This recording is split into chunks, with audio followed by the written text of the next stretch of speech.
ওদালগুৰি পানেৰীত কুলচি নদীত উদ্ধাৰ এগৰাকী মহিলাৰ মৃত্যুদেহ।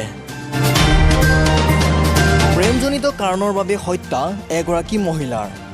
আজি ওদালগুৰি জিলাৰ পানেৰী থানাৰ অন্তৰ্গত খৈৰাজঙ্গল গাঁৱৰ সমীপৰ কুলসী নদীত এগৰাকী মহিলাৰ মৃত্যুদেহ উদ্ধাৰ হোৱাত চাঞ্চল্যকৰ সৃষ্টি হৈছে খৈৰাজঙ্গলত।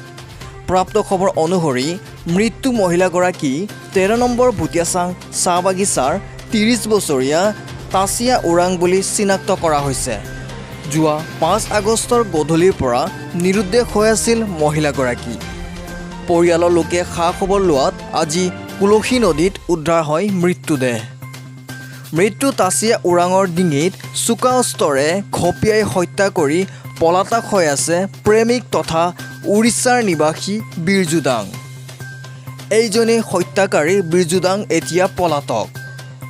আৰক্ষীয়ে বিৰজু দাঙক বিচাৰি অনুসন্ধান অব্যাহত ৰাখিছে।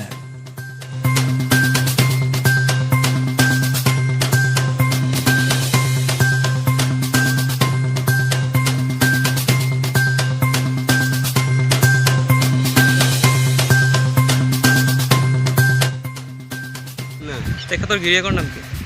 ছোৱালীজনীৰ গিৰিয়েকৰ নাম কি? সেইটোতো ময়ো নাজানো। তাৰ ঘৰটো উৰিষ্যা। ৰাতিপুৱা ভাগতে এই কলচি নদীতে এখন মহিলাৰ মৃতদেহ পোৱা গৈছে। আৰু আমাৰ ডাউট আছে তাইৰ লগত যিটো ল'ৰাই মানে বিয়া পাতিম বুলি আহিছিলে, তাৰ ঘৰত থাকিছিলে বহুত দিন ধৰি। ল'ৰাটো আছিলে উৰিষ্যাৰ ল'ৰা, তেওঁলোকে দিল্লীত লগ হৈছিলে বুলি আমি গম পাওঁ। এই তাইৰ লগত ভাল পোৱা আছিলে বুলি তাই ইয়াতে লকডাউন থকাৰ কাৰণে ইয়াত থাকিছিলে। আৰু যোৱাকালি ৰাতিপুৱা ভাগতে নদীত কাম কৰিম বুলি তেওঁলোক ঘৰৰ পৰা ওলাইছিলে। আৰু এতিয়া ল'ৰাজন বৰ্তমান পলাতক আৰু এই ছোৱালীজনীৰ ইয়াতে মৃত্যু আমি দেখিবলৈ পাই আছোঁ। গতিকে আমি একেবাৰে মানে সন্দেহ কৰিছোঁ নিশ্চয় ল'ৰাজনে তাইক মাৰ্ডাৰ কৰি এই নদীত পেলাই থৈ ল'ৰাজন পলাতক হৈ আছে। এইটো এটা মানে একেবাৰে পলিচি মেকিং কৰি কেনে মাৰ্ডাৰ কৰা গৈছে ছোৱালীজনীক বুলি মই বিচাৰিছোঁ। গতিকে এতিয়া ল'ৰাজনক বিচৰাৰ দায়িত্ব আমাৰ প্ৰশাসন বিভাগৰ আছে। এতিয়া পানেৰী থানাৰ ভাৰপ্ৰাপ্ত বিষয়াসকল আহিছে, উপস্থিত হৈছেহি। গতিকে আমি অলৰেডি ইনভেষ্ট কৰিব আমি দেখা পালোঁ। গতিকে যিখিনি ঘটনা হৈছে খুব দুখ লগা ঘটনা। এই মানৱ জাতিত যে আৰু কি কি হ'ব লগা বাকী আছে এইবিলাক চাই মানে খুব দুখ লাগে। গতিকে খুব নিৰ্মমভাৱে তেওঁক মানে মাৰি হত্যা কৰা গৈছে, তাইক মাৰি হত্যা কৰা গৈছে। এই এনেধৰণৰ ঘটনা আমি বিৰোধ কৰিছোঁ, ধিক্কাৰ দিছোঁ।